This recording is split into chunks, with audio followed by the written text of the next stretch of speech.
আসসালামু আলাইকুম বন্ধুরা, সবাই কেমন আছেন? আশা করছি সবাই ভালো আছেন। আল্লাহর রহমতে আমিও ভালো আছি। আমার পাশে দেখতে পাচ্ছেন আমাদের বড় ভাই আলামিন ভাই। উনি একজন হচ্ছে অভিজ্ঞ ড্রাইভার, প্রাইভেট কার উনি চলায় অনেক বছর ধরে। ভাই কত বছর ধরে প্রাইভেট কার চালান? তা তো 25 বছর হয়েছে। 25 বছর ধরে।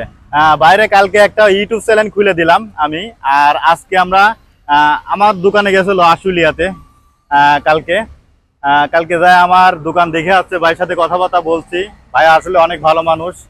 আর আজকে ভাইয়ের সাথে আসলাম হলো বিমানবন্দর এয়ারপোর্টে, রেল স্টেশনে যারা অসহায় পথ শিশু আছে এদের নিয়ে কিছু কথাবার্তা বলার জন্য।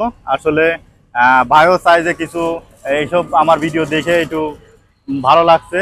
আসলে মানুষ তো সারা জীবন আসলে বেঁচে থাকবে না, ভাইও চাই যে কিছু ভালো কাজ করার জন্য। ঠিক না? শিশুদের পাশে যদি দাঁড়ান যায়, একটু সাহায্য সহযোগিতা করা যায়, নিজের মনে অনেক ভালো লাগে। এবারে ঠিকানা জানে না, যদি ঠিকানা করে আসলে অনেক একটু উপকারিত হয়। এই যে আসলে অনেক মানুষই কিন্তু আসলে পোলাপান আছে যারা, এই যে এইমাত্র একটা ভিডিও করলাম, একটা ছেলে বাড়ি থেকে বাপের সাথে রাগ করে চলে আসছে, বাপ মারছে, এর জন্য আজ 5-6 দিন ধরে হলো রাগ করে চলে আসছে। রাগ করে চলে আসার পরে হচ্ছে উনি ওই আর বাড়িঘর চিনতেছে না, এমনি বাড়ি ঠিকানা বলতে পারতেছে। বয়স হলো 16 বছরের মতন, আপনারা ভিডিওতে দেখতে পারবেন। বয়স হচ্ছে 16 বছরের মতন। সে আজ 4-5 দিন বিভিন্ন জায়গায় রেল স্টেশনে ঘুরে ঘুরে মানে থাকতেছে, আর ঠিক মতন খাওয়া পাইতেছে না, হাঁটতেও পারতেছে না খিদার খেলা, আর রেল স্টেশনে থাকতেছে। বাড়ি বলতেছে গাজীপুর, শ্রীপুর, নারায়ণপুর হলো গ্রাম। ওর কিছু টাকা দিলাম খাওয়ার জন্য, আর ওর বললাম যে এই জায়গা থেকে ট্রেনে উঠবো। ও উল্টা দিকে কমলাপুরে রেল স্টেশনের দিকে যাইতেছে, উল্টা দিকে। এর জন্য বললাম যে বিমানবন্দর তোমরা রেল স্টেশন থেকে তারপরে ওখানে কারো জিগাইবা, তারপরে ওখান থেকে যাইবা।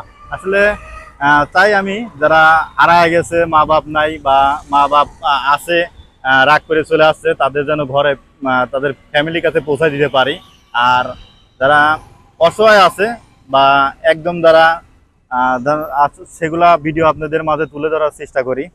আর আপনারা যাদের বাচ্চা আছে, বাচ্চাগুলো দেখে শুনে রাখবেন, রাগ করে মারধর করবেন না। উঠতি বয়সে পোলাপান, আপনি 10-12-15 বছরে হয়তো চলে যাবে একদিকে, তাহলে আপনারও কষ্ট পাবে, বাপ মাও কষ্ট পাবে, ছেলেও অনেক অসহায় হয়ে যায়।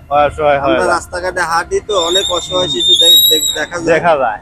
আসলে ভালো ফ্যামিলি ছেলে মেয়ে, কিন্তু আসলে রাগের ঠেলায় কিন্তু বাবা রাগের ঠেলায় কিন্তু এরকম হয়, ঠিক না? অনেকে বাচ্চারা দুষ্টুমি করে, দুষ্টুমি করলে যদি ভালোবাসা বুঝান যায়, ওইটাই সবচেয়ে ভালো। বেশি মারধর না করাই ভালো।